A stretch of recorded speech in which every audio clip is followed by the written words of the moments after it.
안녕하세요. 남편과 아이가 2명 있는 평범한 30대 초반의 가정주부입니다. 20대 중반에 결혼을 했으니 요즘 사람치고는 결혼을 좀 빨리 한 케이스예요. 저는 남편과 고등학교 때부터 친한 친구 사이였는데 대학교에 입학한 지 얼마 되지 않았을 무렵부터 자연스럽게 연인 사이로 발전했으며 대학 졸업할 때쯤 아이가 생기는 바람에 어쩔 수 없이 결혼을 서두르게 되었습니다. 시댁이 어느 정도 재산이 있는 편이라 신혼집은 30평대 아파트로 사주시더라고요.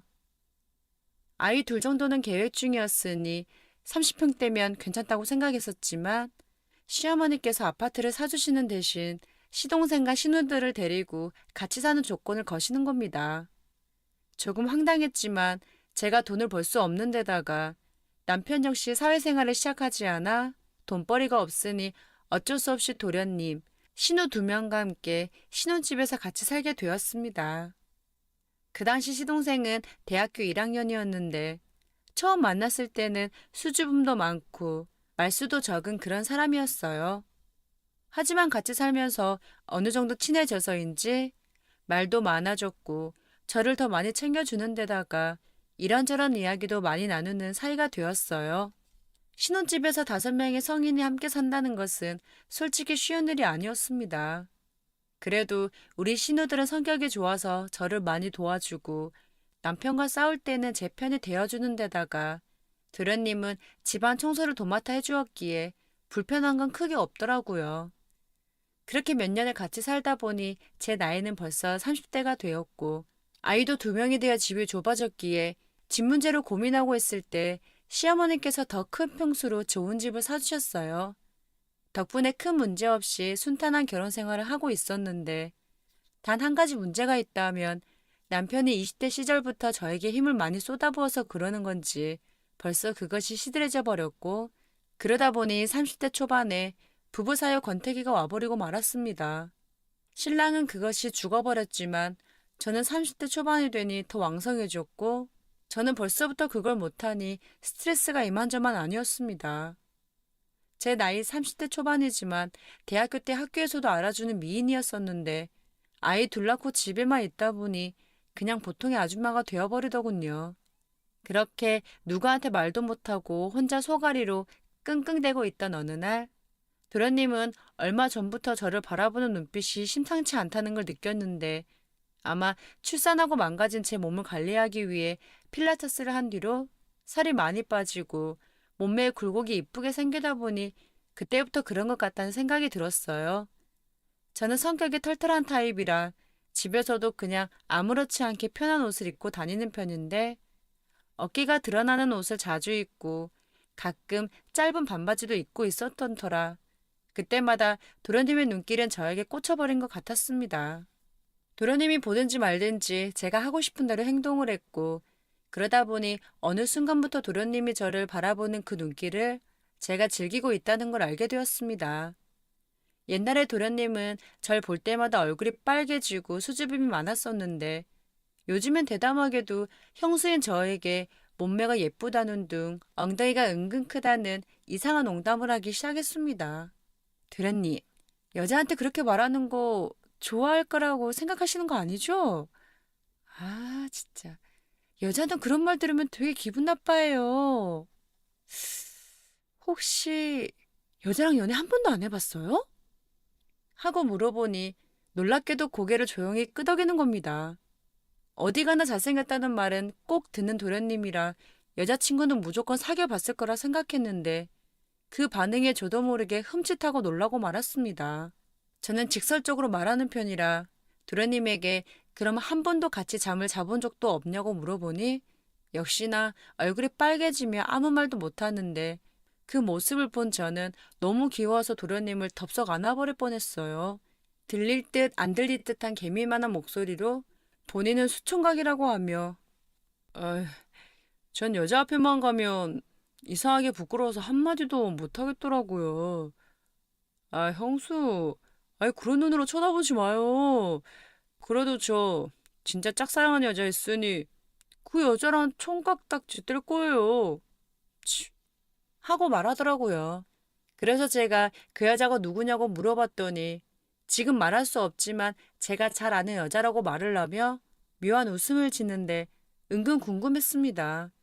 그 여자는 아가씨도 아니고 30대 아줌마라고 말을 하며 제 얼굴을 똑바로 못 쳐다보는데 그 모습을 보자마자 저는 바로 눈치챌 수 있었습니다. 바보가 아닌 이상 그 모습을 봤다면 짝사랑하는 여자가 바로 형수인 저라는 걸 다 알 수 있을 정도였거든요. 바로 도련님에게 그 짝사랑하고 있는 여자 누구인지 알 것 같은데 말해도 되냐고 말을 하니 도련님은 갑자기 일이 생겼다며 나가봐야 한다더니 차 키와 지갑을 들고 부랴부랴 집 밖으로 나가버렸습니다. 연하인데다가 하는 행동이 너무 귀여워서 저도 모르게 입꼬리가 살살 올라가 내려오질 않더군요. 그 귀엽고 매력있는 도련님이 날 짝사랑하고 있었다니 이 사실을 남편이 알게 되면 난리가 날 게 뻔하니 아무 말 안 하기로 마음먹었고 다음날 아침 신우들과 점심을 먹고 있었는데 큰 신우가 저에게 언니 요새 영수가 이상해. 막 실실 쪼개다가 갑자기 기분이 푹 가라앉았다가 이상하단 말이야. 아니 게다가 이런 말 하면 언니가 영수를 이상한 놈으로 보겠지만 아니, 솔직히 말하면 영수 그놈이 언니를 바라보는 눈빛이 완전 이상하다니까?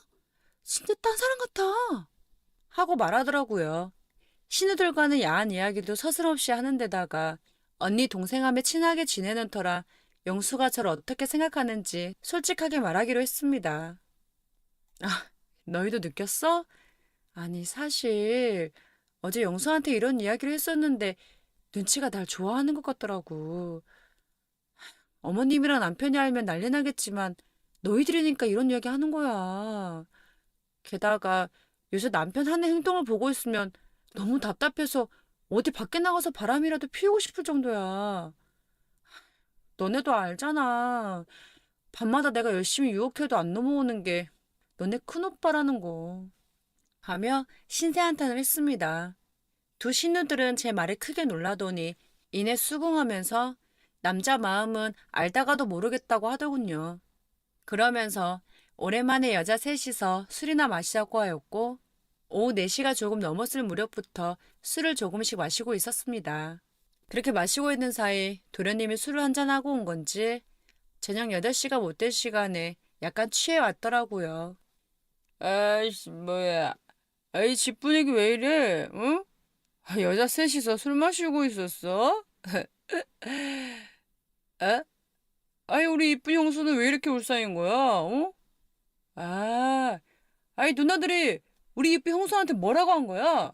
어? 하며 고래고래 소리를 질러대는 겁니다. 신우들은 어디 감히 누나들한테 소리 지르냐며 형수를 사랑하는 도련님 주제에 그 마음을 숨기지는 못할 망정 다 들통나게 다니는 사람이 어딨냐고 도련님 등짝을 때려가며 화를 내기 시작했습니다. 도련님은 짝사랑하는 여자가 있다고 했지 형수라고는 말 안 했는데 탈로가 나버렸다며 눈썰미 좋은 여자들이라고 천하태평 말하는데 하필 퇴근하고 들어온 신랑이 그 말을 들어버리고 말았습니다. 남편은 그 말을 듣자마자 화를 내며 도덕적으로 형수와 도련님이 사랑한다는 게 말이나 되는 소리냐며 주먹으로 도련님을 때리기 시작하는 겁니다.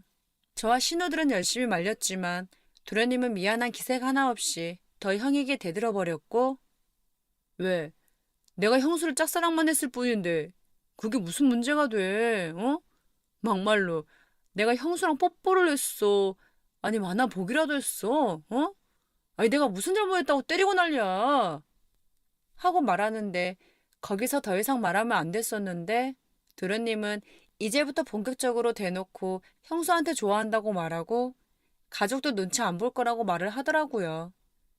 남편은 주먹을 꽉 쥐며 온갖 욕을 다 하더니 밖으로 나가버렸고 신우들은 도련님에게 이쁜 여자 소개시켜 줄 테니 포기하라고 열심히 설명을 하는데도 도련님은 저를 뚫어지게 쳐다보며 소개해 줄 필요 없는 데다가 앞으로 형수만 바라볼 테니 누나들도 말리지 말라고 하는데 너무 황당하고 어이가 없지만 너무 박력 있는 도련님의 그 한마디에 저도 모르게 심장이 빨리 뛸 정도로 두근대고 말았습니다. 그 사건 이후로 도련님은 대놓고 저에게 적극적으로 대시를 해왔고 저 역시 도련님의 그 행동들을 남편과 신우들 몰래 조금씩 받아주게 되었으며 어느 순간부터 도련님에게 마음이 서서히 열리기 시작했습니다. 도련님은 시시때때로 노골적으로 저에게 사랑한다고 말을 하는데 그 말을 듣는 제가 가슴이 늘 두근거렸고 묘한 기분이 들었습니다. 하루에도 몇 번씩 은근슬쩍 제 손을 잡기도 하고 안아버리기도 하는데 스킨십의 강도가 조금씩 높아지기 시작하더군요. 그렇게 조금씩 밀당을 하고 있던 어느 날 아침부터 애들과 전쟁을 치르느라 진땀을 빼서인지 학교를 보내자마자 씻고 나왔는데 분명 출근한 도련님이 다시 집으로 들어왔더라고요. 도련님, 뭐 놔두고 갔어요? 에이, 전화하지 그랬어요. 차 타고 내가 직접 회사 앞으로 가져다 줬을 텐데.